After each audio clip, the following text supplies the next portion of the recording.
음, 안녕하세요. 시간과 사유의 지층을 탐험하는 여정 오늘 또 시작합니다. 네, 안녕하세요. 오늘은 남송시대 항주에서 출발해서요. 저기 바다 건너 보타산, 또 웃는 미륵이 있는 설두산, 그리고 천태산까지 중국 역사와 사상의 아주 흥미로운 지점들을 함께 가볼까 합니다. 네, 맞습니다. 이게 바로 청취자분, 바로 당신이 주신 그 심층 자료, 일종의 교환을 가지고 떠나는 탐구인데요. 아, 네네. 남송 문화의 빛과 그림자, 또 뭐 관엄이나 미륵처럼 익숙한 듯하면서도 숨겨진 이야기가 많은 존재들, 그리고 동아시아 불교 철학, 또 주자학을 넘어서려 했던 새로운 유학의 사상들. 그리고 서예까지요. 네, 맞아요. 그 예술론까지 깊숙이 한번 들여다보겠습니다. 좋습니다. 이 복잡하게 얽힌 역사랑 사상의 실타래 안에서 가장 중요한 통찰, 또 재미있는 사실들을 쏙쏙 뽑아내서 청취자 여러분의 지적 호기심을 명쾌하게 풀어드리는 게 오늘 저희 목표입니다. 네. 자, 그럼 첫 번째 장소, 청하방 옛거리로 한번 들어가 볼까요?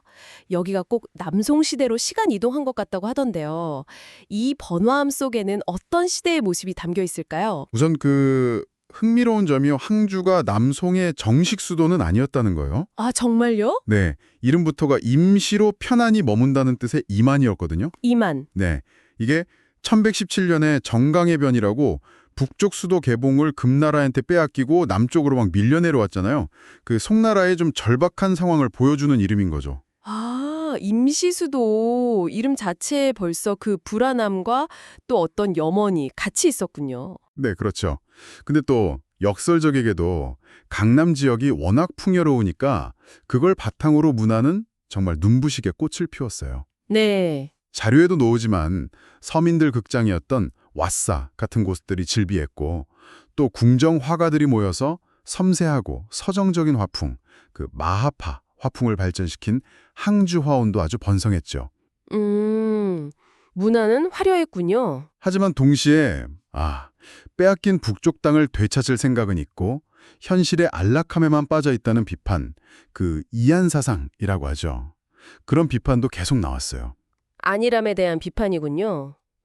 그리고 이곳이 또 남송시대 가장 그 격렬했던 정치 드라마 악비랑 진회 이 두 사람의 대립이 펼쳐진 곳이라고요. 네, 맞아요. 정말 이상과 현실의 충돌, 딱 그 느낌입니다. 네. 금나라랑 끝까지 싸우자 정충보국을 외쳤던 명장 악비는 뭐랄까 민족의 영웅, 시대의 양심처럼 추앙받았고요.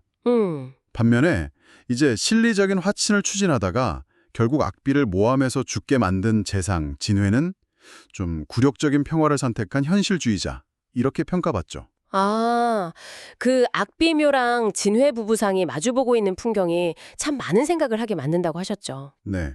당시 사람들은 이 번화한 거리에서 안락한 현실, 그러니까 진회가 상징하는 것과 또 비극적이지만 숭고한 이상, 악비가 상징하는 그 사이에서 어떤 마음이었을까? 그렇죠. 이 물질적인 풍요가 과연 정신적인 자존감을 대체할 수 있는 건지 좀 생각해 볼 문제네요. 결국 이 이야기는 혼란한 시대 속에서 개인이 어떤 선택을 하고 또 후대는 그 선택을 어떻게 기억하고 평가하는가, 뭐 이런 본질적인 질문을 던지는 것 같아요.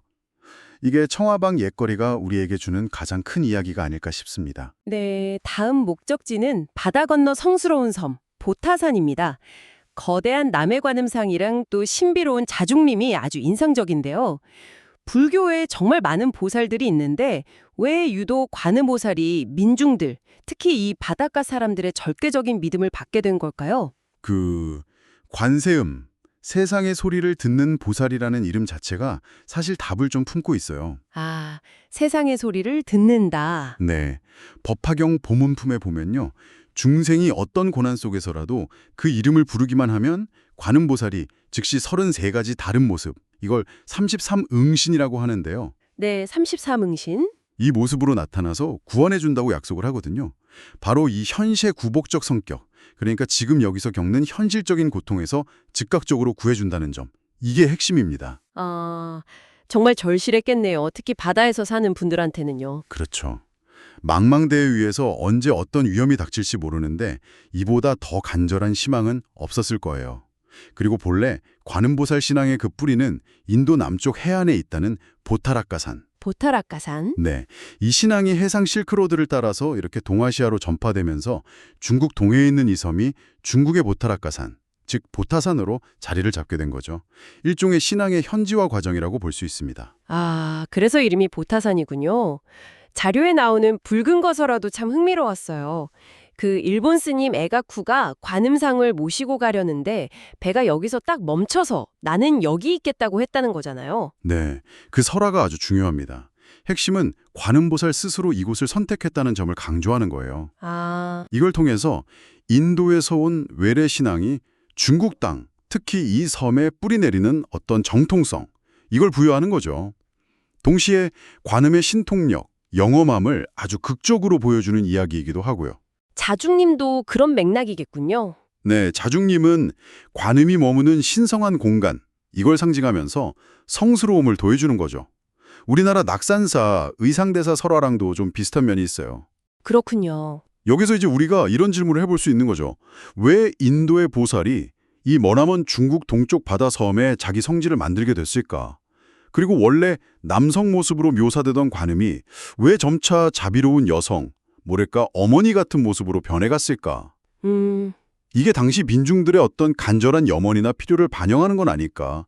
결국 종교나 믿음이라는 게 그걸 받아들이는 사람들 삶이랑 만나면서 계속 변화하고 적응해 간다는 걸 보여주는 사례 같아요. 네, 다음은 설두산으로 가보겠습니다. 여기 명물이라는 커다란 포대 메고 아주 인자하게 웃는 포대 화상.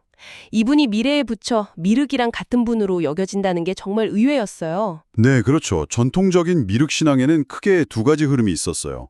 하나는 좀 엘리트 중심의 상생 신앙인데 이건 죽어서 미륵보살이 계신 천상의 세계, 도술천에 태어나길 바라는 거고요. 아, 도솔천 상생. 네. 다른 하나는 더 대중적인 하생 신앙인데 이건 먼 미래에 미륵불이 이 땅에 내려와서 고통 없는 이상사회, 용화세계를 건설할 거라는 믿음이죠. 미래에 오신다는 거군요. 네. 근데 10세기 초 후량 시대에 개차라는 스님이 있었어요. 실존 인물인데 이분이 이 미륵 신앙의 판도를 완전히 바꿔놓습니다. 개차 스님이요? 네. 항상 커다란 포대를 메고 다니면서 시주를 받고 때로는 기륭을 예언하기도 했다고 전해지는 좀 독특한 행적의 인물이었죠. 그분이 돌아가시면서 남긴 개송이 결정적이었다고요. 미륵 참미륵, 분신 1100억, 시시시, 시신자, 불식.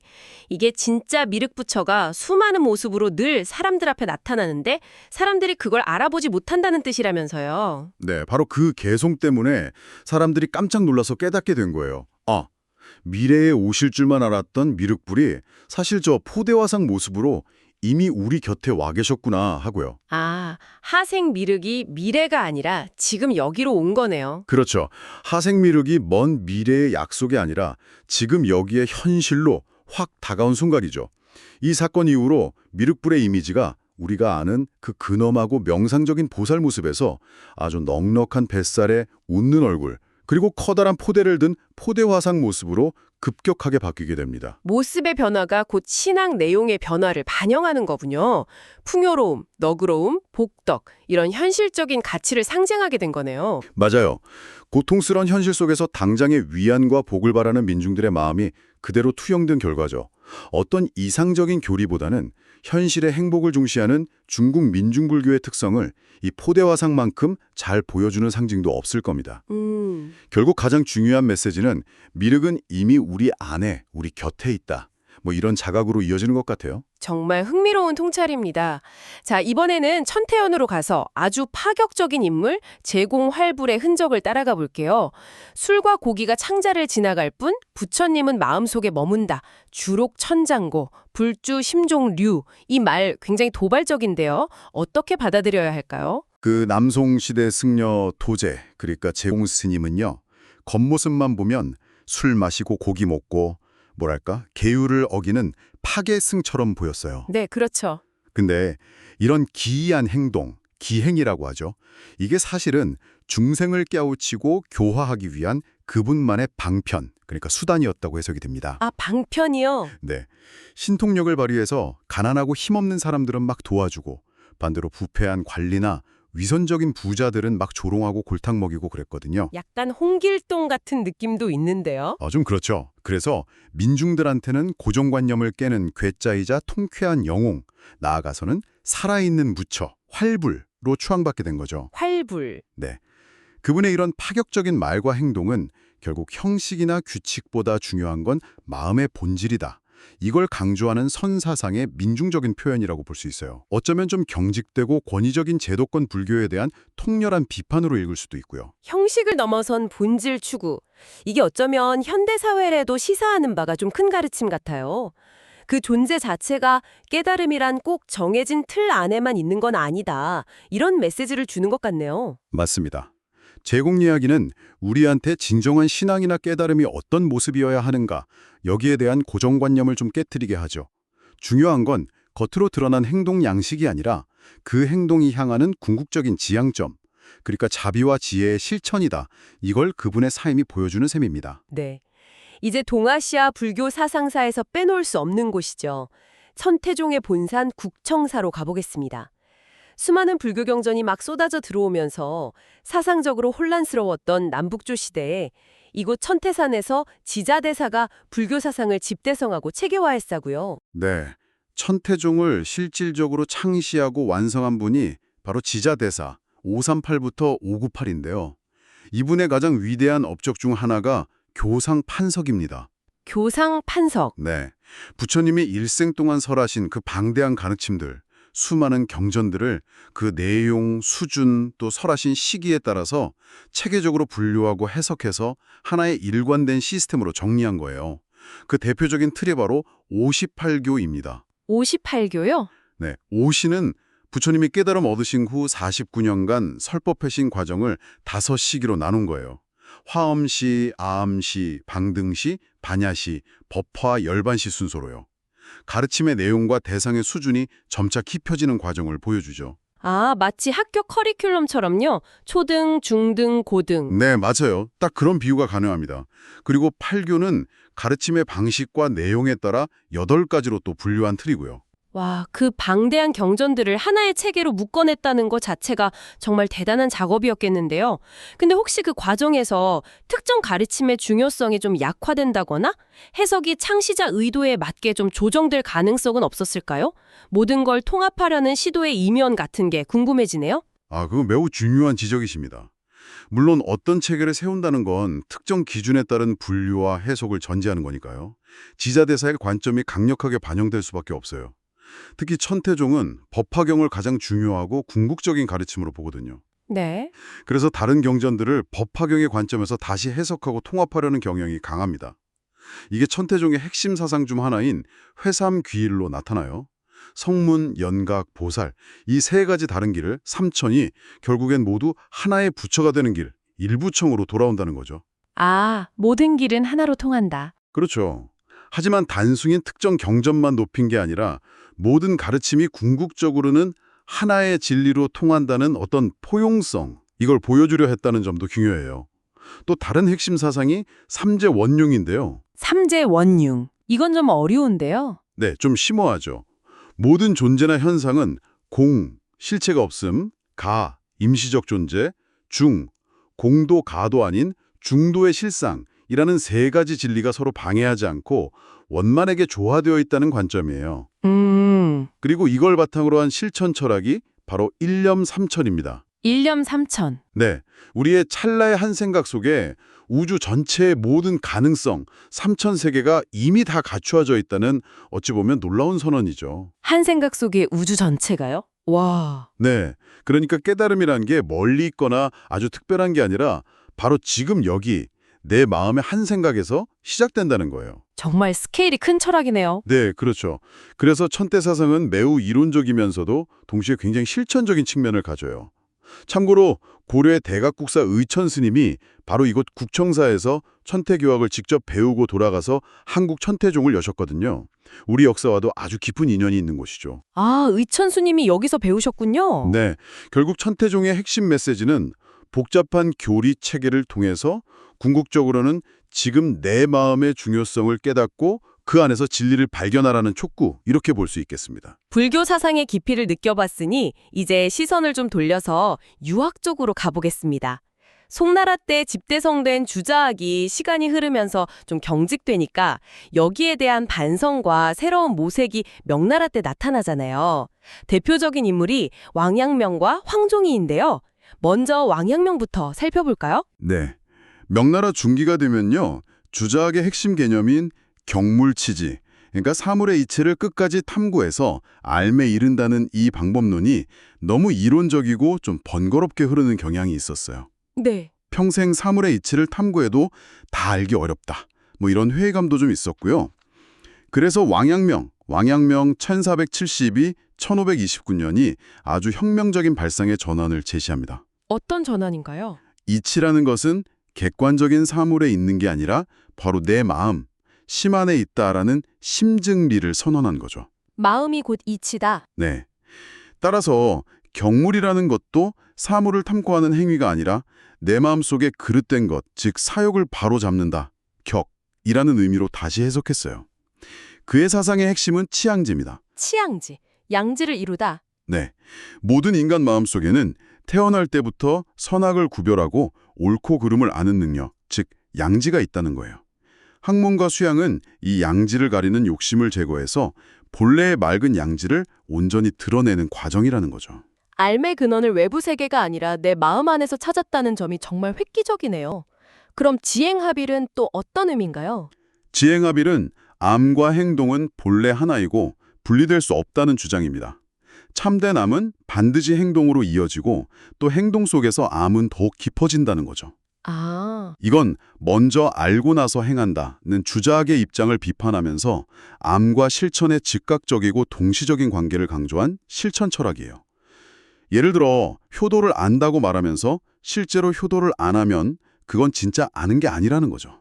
명나라 멸망이라는 국가적 비극을 직접 겪은 황종이는 좀 더 사회 구조적인 문제에 주목했군요. 네, 그렇습니다. 황종시 1610-1995는 명나라가 망한 근본 원인을 황제 한 사람에게 모든 권력이 집중된 그 전제군주정의 폐단에서 찾았어요. 그는 명의대방록이라는 책에서요, 천하의 주인은 백성이고 군주는 잠시 그 일을 맡은 손님에 불과하다, 천하외주 군위객는 당시로서는 정말 혁명적인 주장을 펼쳤습니다. 와, 백성이 주인이고 군주는 손님이다. 네, 군주는 백성을 위해 봉사하는 존재이고 만약 백성에게 해를 끼치면 비판받고 교체될 수도 있다는 거예요. 그리고 학교는 단순히 유교 경전만 가르치는 곳이 아니라 자유로운 토론을 통해 여론을 형성하고 군주의 잘못을 비판하고 견제하는 역할을 해야 한다고 주장했죠. 굉장히 진보적인 생각인데요. 그렇죠. 그의 이런 민본주의 사상과 군주 권력 비판은 후대에 큰 영향을 미쳤고 조선 후기 실학사상, 특히 강화학파에도 영향을 준 것으로 알려져 있습니다. 개인의 마음, 즉 양심에서 출발해서 사회 시스템 개혁까지 주자학을 넘어서려 했던 이 두 사상가의 고민이 결국 어떻게 살 것인가, 그리고 어떤 사회를 만들 것인가 하는 근본적인 질문으로 이어지는군요. 네, 맞습니다. 결국 이들의 사상은 지식과 행동, 또 개인과 사회의 관계를 새롭게 설정하려는 시도였다. 이렇게 정리할 수 있겠네요. 이론에만 매몰되지 않고 현실 속에서 진리를 찾고 실천하려는 강한 의지가 담겨 있죠. 자, 이제 저희의 마지막 여정지입니다. 서예의 성인이라 불리는 왕이지의 고향, 서성고리인데요. 그의 필생의 역작으로 꼽히는 난정서, 란팅서에는 어떤 시대 정신과 예술론이 담겨 있을까요? 먼저 난정서가 탄생한 시대 배경을 좀 이해할 필요가 있어요. 바로 위진남북조 시대의 3세기에서 6세기죠.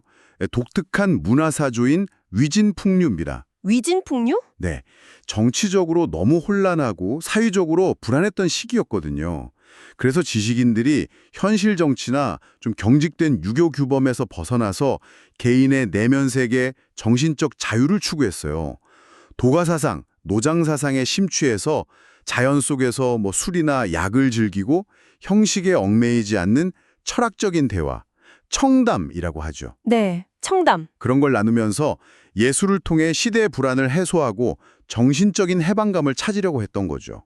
중림칠연이 딱 그런 모습이고요. 그런 시대 분위기 속에서 353년에 왕이지가 명망 있는 친구, 친척 41명과 함께 난정이라는 곳에 모여서 봄날 정치를 즐기면서 유상곡수놀이, 그러니까 흐리는 물에 술잔 띄워서 자기 앞에 오면 시 짓는 그 연회를 열었고, 그때 지은 시들을 묶어서 쓴 서문이 바로 난정서군요. 네, 맞습니다.